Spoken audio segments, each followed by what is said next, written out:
Welcome to the Church in the Wild podcast. You are listening to the words from worship from August 3rd, 2025, when we begin our series on trees. If you want to know more about Church in the Wild and all of our upcoming events and programs, just go to churchinthewild.org. Thanks for listening. Okie dokie. So, hi, I'm Barb, and Corey's message today is about trees as ancestors. And it's always been mind-blowing to me that there are trees in this country that have been alive for almost 166 generations of our ancestors. That's based on a generation being an average of 30 years. And that's way longer back than any human family tree can be traced. So these trees are called bristlecone pines, and they're odd-looking trees. They have these very twisted trunks. That's got to do with the wind that they're exposed to where they live. They have needles at the ends of their branches that make their branches look like bottle brushes. They grow just below the tree line at very high elevations in California and Nevada and Utah. There's other forms of the bristlecone that grow in a couple other states, but these are the oldest ones. And they don't grow anywhere else in the world. It's just there. They're native to that area. So the conditions up there are really harsh. The soil is almost non-existent. It's mostly just limestone rock. And if you see pictures of them, they're literally just growing out of broken up rock. There's no grass, there's nothing like that. And so it also gets very cold up there, and the growing season is really short. And the wind is really strong all the time. And it's actually the harsh conditions that are part of the secret to their longevity, because nothing much else can survive up there. So they don't have competition, and they don't have to worry about forest fires, which is a concern for a lot of pine trees, especially out west. Also, because of the conditions, the trees grow really slowly. So they only put on about 1 inch in height every 100 years. But that's also good, because they grow so slowly that the wood in the trunk is extremely densely packed. There's not spaces in between for, like, if something grows very fast, it's spread out more inside the trunk. So it's super dense, so it's resistant to parasites and fungus and diseases and things like that. And even their roots are unique. They have big, giant, gnarly roots, but the roots only nourish the section of the tree directly above them. So if one area of the roots dies, it just affects that one little section of the tree. It doesn't affect the whole tree. So all of that is feeding into the longevity. And some of these trees have been alive for as long as 5,000 years, and they're still going. And the oldest ones sometimes only have one section that's still alive, but they're still alive. Some of the oldest groves of those trees are in a place called Great Basin National Park in Nevada. You have? Did you see these trees? Good for you. I've only seen 5,000 years old, right? Yeah. Yeah, that's crazy. I've only seen pictures. I'm very impressed. Very neat. Yeah. I got photos on my other side. I'll drop them in. Cool. One of those very old trees was, and I say was, named Prometheus by the old mountaineers. Prometheus was a Greek titan who provided knowledge to humans by stealing fire from the gods and presenting it to humans as a way of teaching them how to use fire. And the mountaineers felt that this tree provided knowledge through allowing us to study it. So that's a good thing. But then, of course, in 1964, a researcher named Donald Curry, he was researching other things, really, but he wanted to know the age of these trees to help him figure out the age of glaciers. And anyway, he got permission from the National Forest Service to do core samples, to do borings on Prometheus and other trees to determine their age. But because of the size of the trunk on Prometheus and the fact that it's all twisty and turny, he couldn't get a good core sample. So he told the Forest Service that he couldn't get a good core sample to study the rings. So, as any good Forest Service would, they said, well, cut it down.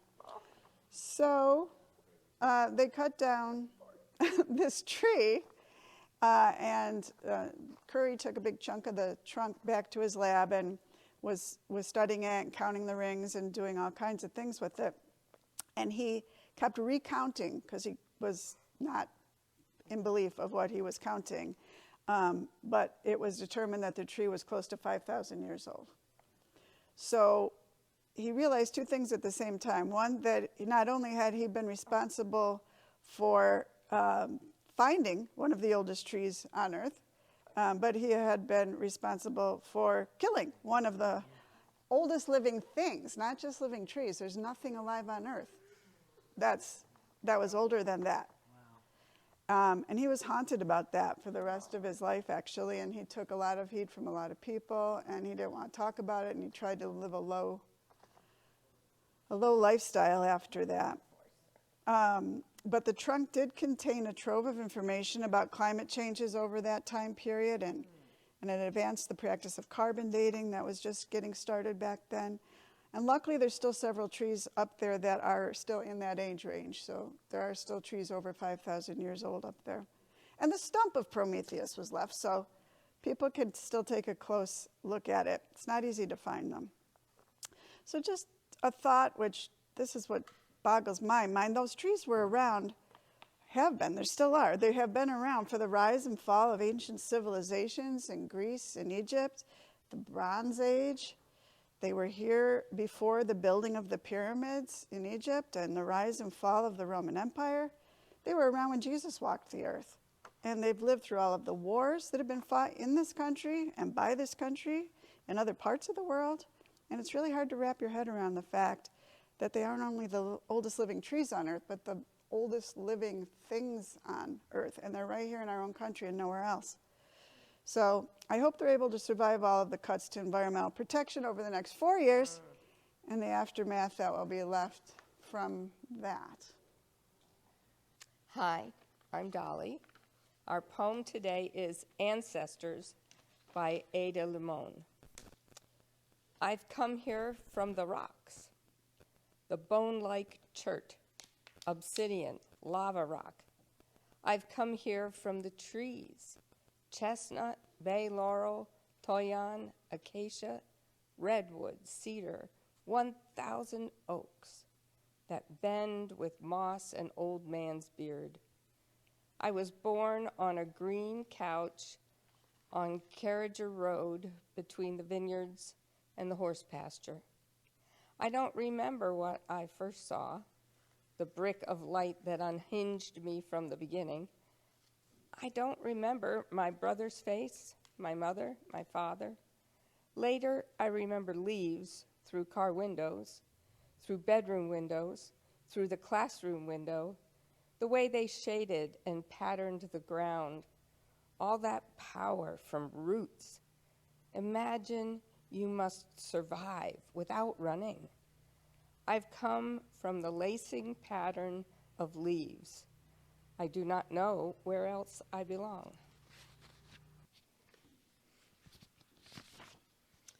Hi, I'm Laura. Our wisdom today comes from A Love Letter to an Oak Tree by Hudson Valley farmer Rebecca Collins Brooks. We've evolved alongside trees who express more diversity and adaptability than mere mortals. Richard Powers wrote about our earliest connection in his bestseller, The Overstory, reminding us that we are more connected than we want to admit or might understand. You and the tree in your backyard come from a common ancestor. 1.5 billion years ago, the two of you parted ways. But even now, after an immense journey in separate directions, that tree and you still share 1/4 of your genes. Think about that for a moment. Breathe deeply into that thought and inflate your lungs with the oxygen trees create for us. We are genetically connected. Under the canopy of our mother oak, I can feel my body hum with the grace of that connection. The peace under her boughs is almost tangible, infusing my mind and heart with a rare and beautiful sense of love.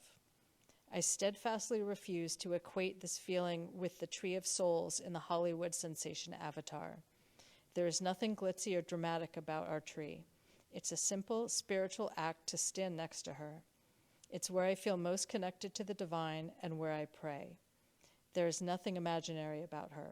Her bark is rough under my fingers, her ability to be flexible under enormous trials belied by the solidity of her trunk. She is real, but she is also mythical. Join me in the response to wisdom in the program. Ancient wise ones live among us. May we look to our tree ancestors for wisdom. So much richness already. Gosh. I love trees. I feel like, hi, I'm Corey. I love trees. You know what's so funny? Like that is in my head. Yeah. I was gonna text Jackson because every single time someone says like, "Hey, I'm Barb," I want to go, "Hi, Barb." Yes. Do it. Listen, AA is more church than most churches. So let's lean in to the meeting setup. Yes. Hi. I have been loving trees since I can remember. And I remember as a kid, anytime I was handed a piece of paper and a crayon, I was drawing a tree. Like and still today, like I sit down and I draw a tree. It's just what happens. And humans have had this deep connection with trees for our entire existence. They are our elders on this planet. When we look at, what things were here first, it's surprising actually. When you look at like the timeline of the earth, the beginning of whatever happened, right? Let there be light. That plants are like over here.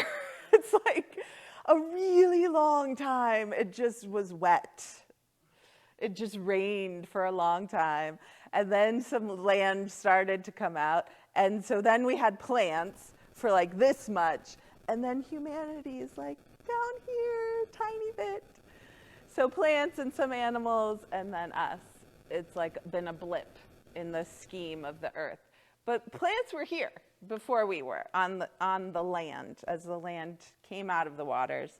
They are our elders, and they have so much to teach us if we're willing to learn from them. And I have been struck thinking about trees as our ancestors this week, how every faith and every culture has their tree, right? The Africans have the baobab, which to them is the tree of life. And I can't but think of the Little Prince if you've ever read the Little Prince and the baobab tree, and there's deep meaning there. The Buddhists, of course, honor the Bodhi tree, where the Buddha found enlightenment under the leaves of that tree. The Japanese revere the cherry tree for its ephemeral beauty each spring, and they will go out and practice this where they just sit on the peak day to enjoy the beauty of the cherry tree because they know it only lasts but a few days, right? Let's see who else. Oh, our native ancestors here on this land, many tribes revere the cedar for its healing properties. It's still today we have cedar chests, right? Because it keeps insects away. The great mother oak is the tree for the Celts and the Norse.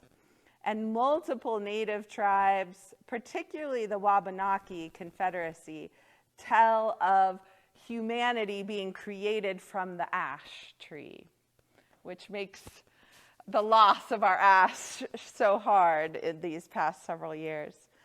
One of our wild saints, Robin Wall Kimmerer from the Anishinaabe tribe, says her people count trees as people, and together they are all part of the Maple Nation.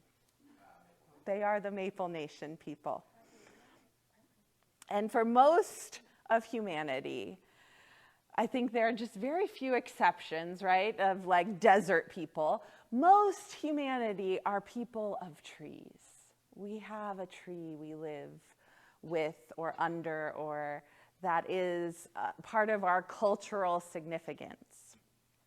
And we as individuals have connections to trees. Does anyone have, or maybe had when you were a kid, a tree friend? Anyone else have a tree friend? Who, you want to tell us who your tree friend is? Yes. We called it the horsey tree, and we would ride the limb. The limb that came out, and we would ride the limb on it. And it was the center point of all of our playing as kids. We would do pine cone fight, the pine tree. We would do pine cone fights. It was just the absolute. We adored that thing. The horsey tree was. My brother and I still talk about it. The branch that we used to play on has broken off. The tree got taken out by a hurricane. Not the whole tree, but a lot of the branches went out from a hurricane. I'm southern, but yeah, I still look at it and think of all the playing we did. Yeah. And my dad trying to put a rope swing on it, but us preferring to balance. To just climb it. Yeah. The horsey tree. Who else has a tree friend? Yeah. Tree growing up, a big pine tree, and I think this thing's probably 75 feet tall.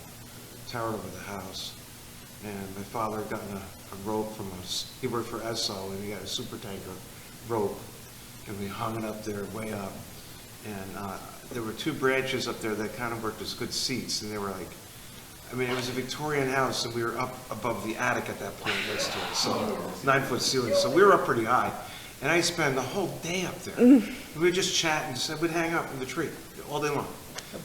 Yeah, it's gone now, though. I think new owners took it down, but yeah. Anybody else? Your tree friend? We had a crabapple tree next to the spring house. And that was one tree that I could climb anyway. And it was close to the house. So, we climb up in that crabapple tree. And then when it was crabapple time, we'd gather up all the crab apples for my mom to make jelly. But we spent a lot of time in that tree. Climbing. They are, yeah. Jelly. It's not picky or anything. Yes, they are, and very sour. But if you put a load of sugar in there, and it's pink, like you see apple jelly in the store, and it's this pale kind of greenish or amber. I'm like, that's apple jelly? That's not apple jelly. Apple jelly is pink. But a crabapple tree. And the dragon tree. The dragon tree, yeah.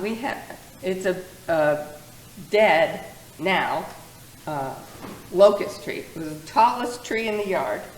There was no climbing that one. Got hit by lightning a few times. Wow. And it lost bits and pieces, and it was still putting out some leaves, but not much. And my little niece, but she was the first niece, the first grandchild, I don't know, 5 or 6, and she said something to her mother about the dragon tree. And, oh, what do you mean, the dragon? That's the dragon tree. And she was right. There was a branch that came out, had sort of a knotty thing that looked like an eye and a stubby snout, and then it had branches that went out this way that looked like wings, and a long branch out the back that looked like a tail. It's the dragon tree from then on. And that was, yeah. Yeah. Lost a lot. Well, the place where we lived when I was a kid, we had a really big willow tree, which was like definitely kind of a playground. Yeah. And there's a rope swing on it that almost killed me too, but still loved it. Yeah. Yeah, I had a big branch that fell off, but it was still sprouting. And I used to go underneath that branch and play house. Yes. My best friend Lydia, her yard had 2 lilac bushes that grew together, and Lydia and I would go underneath the lilac bush. That was our house every spring and summer. We were underneath the lilac bush, just playing house. We'd bring all our dolls out there. Yes. We'd bring our tea sets out there. We'd have tea parties underneath. Oh, what a perfect house. Smelled amazing, I bet.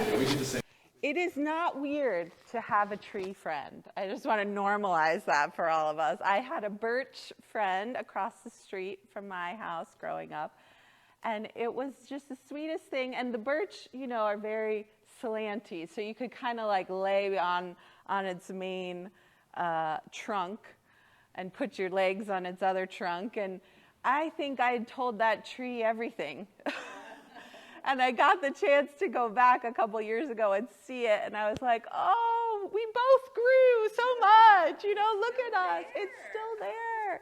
But it's like a big bush, there's so many more leaves, and it's bigger, but still there. And it was great to go back and visit that tree friend. They are such good companions to us. Well, again, from Robin Wall Kimmerer, she says, her people, the Anishinaabe, have always known that plants and animals have their own councils and common language, but trees especially we recognize as our teachers. And now, what indigenous people, what ancient cultures have said for so long, now scientists are proving, right? Isn't that great? When we can say, yes, look, trees do communicate to each other. There is a shared language there that also helps share resources among them. And then from the Hebrew scriptures, Job, good old Job, tells his friends, ask the animals what they think. Let them teach you. Put your ear to the earth and learn the basics, he says. We have so much to learn from trees. So I'm curious whether it was your tree friend from the past, I think a lot of us were sharing, or a current tree that you are close to. Have you learned anything from trees recently? Trees that bend a little bit will survive the storms. Yeah. And there's an analogy there about us being flexible in the middle of trial. Mm-hmm. If we stand completely rigid, we're going to snap. Yeah. Yeah, absolutely. I planted a willow tree, Oh, and yeah. that makes me think of that little willow. It's just this big around right now and very flexible, and I can't wait to see it grow. We had a big willow tree when I was a kid too that we went in under to play in the shade. Oh, so shady under there. Magical. My dad cut it down.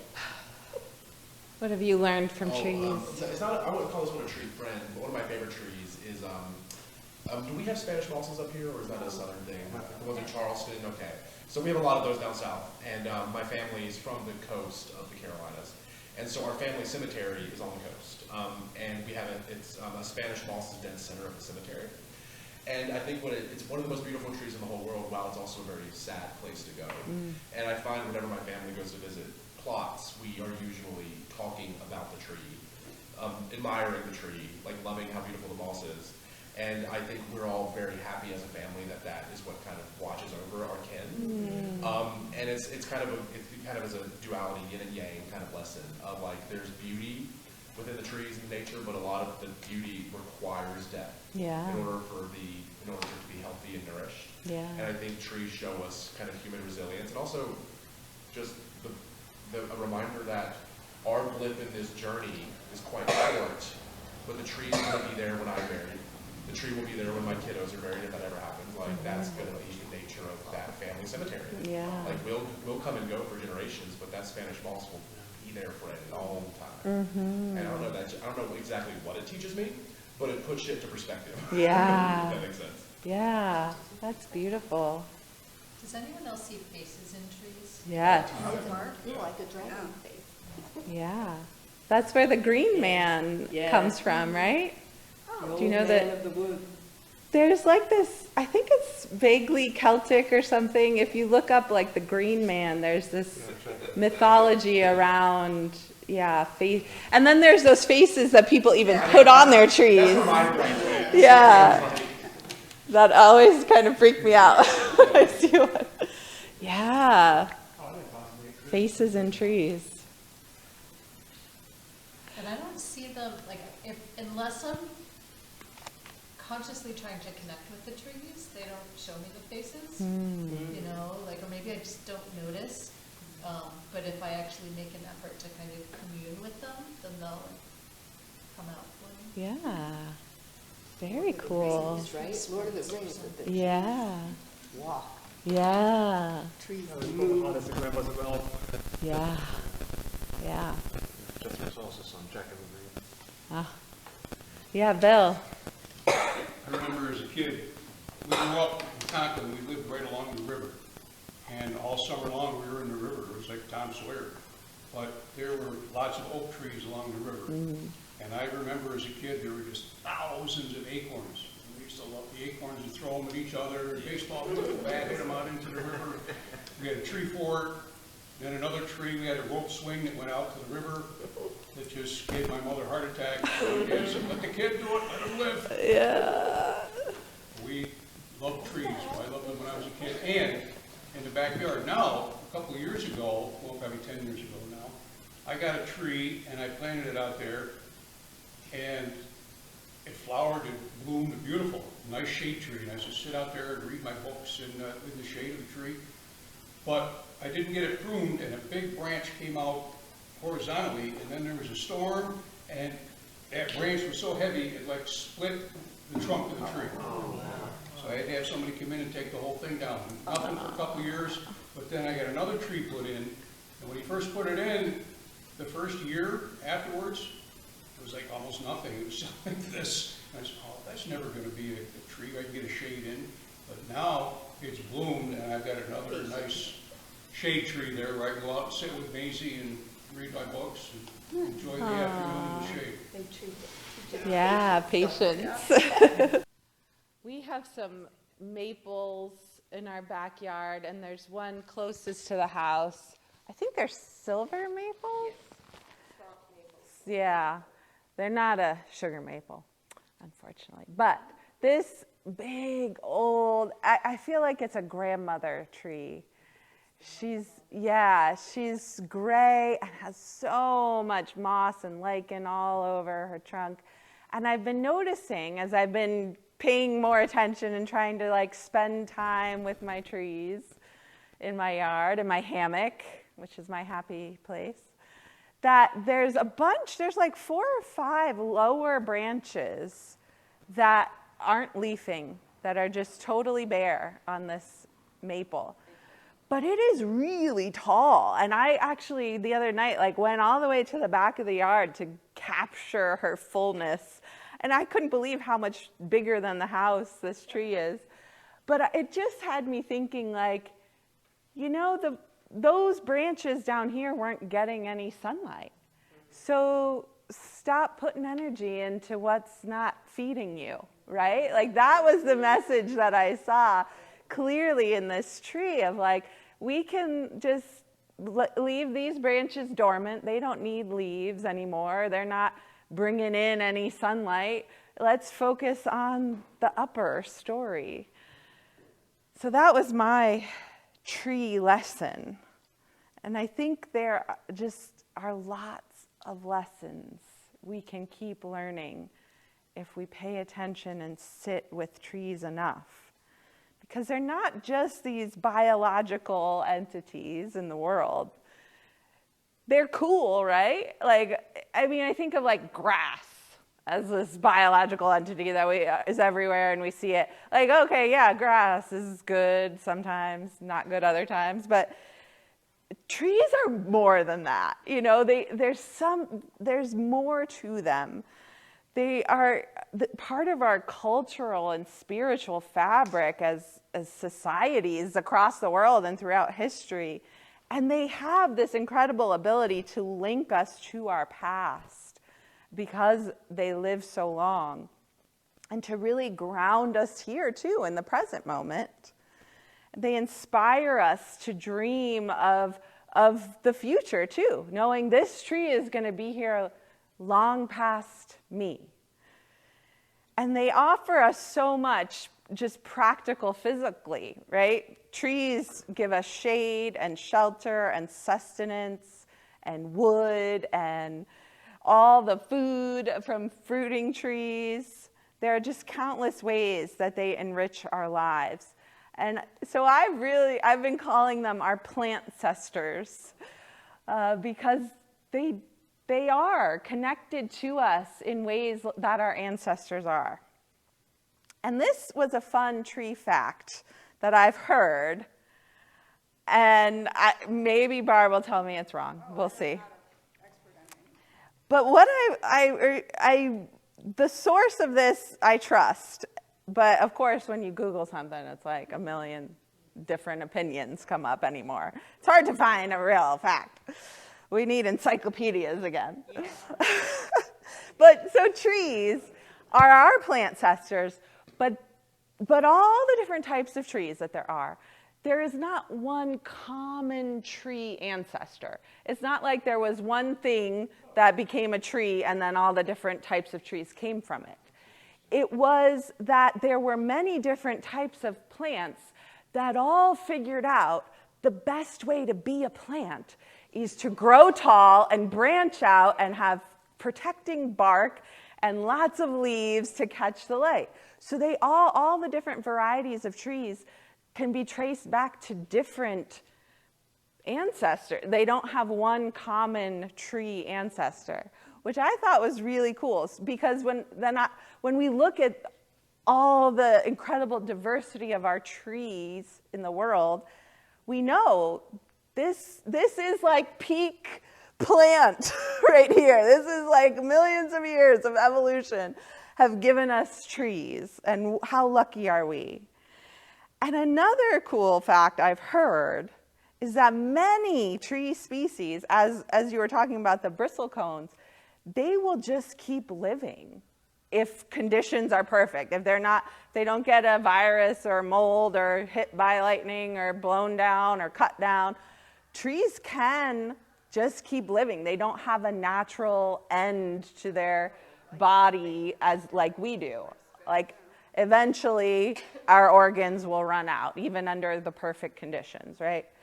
Trees could keep going forever.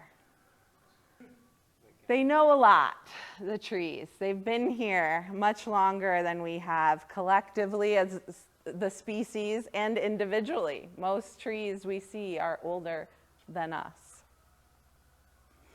So they've seen some stuff. It was incredible to hear Barb list all the things that tree has been around for. So I want us to start listening to the trees. Next time you pass by a tree that speaks to your soul, take a moment to listen to its whispers of history and hope. Embrace the connection you feel, because we know within that tree's branches lies a world of wisdom waiting to be discovered. And so I want to leave us with this quote from Hermann Hesse, his book Wandering, Notes and Sketches. He says, "Trees are sanctuaries. Whoever knows how to speak to them, whoever knows how to listen to them, can learn the truth." And whenever I hear anyone talk about the truth with a capital T like that, I always think of Jesus of Nazareth. One of his last things that he said was that he came to testify to the truth, to show what is truth in the world. And trees do that too. Hesse continues, "Trees do not preach learning and precepts. They preach undeterred by particulars, the ancient law of life. A tree says, 'My strength is trust. I trust that God is in me. I trust that my labor is holy. Out of this trust, I live.' Whoever has learned how to listen to trees no longer wants to be a tree. They want to be nothing except what they are. For that is home. That is happiness.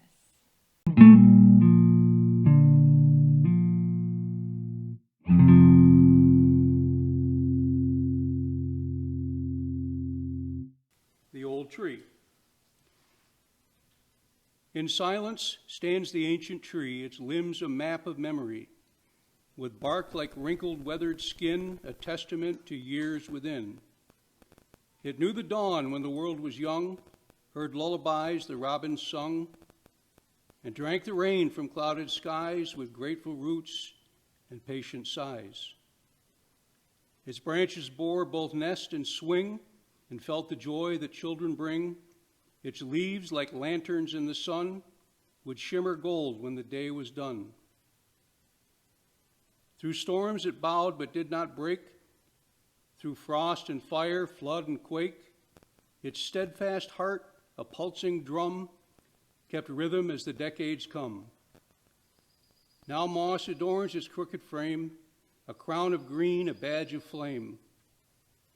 Through hallowed in its ancient core, it shelters life and dreams and more.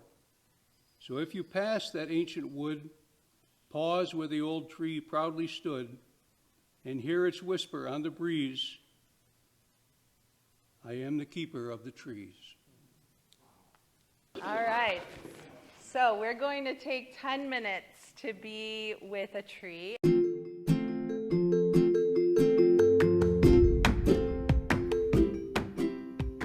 Thanks for listening. If you want to support Church in the Wild and the work we do striving for environmental and social justice, you can head on over to our website, churchinthewild.org/support, or you can click on the donation page link. There you can make a donation, set yourself up to be a recurring supporter, or you can buy something from our Redbubble shop. We're so glad you're with us on this journey, following the Spirit through creation, adventure, and restoration. Until next time.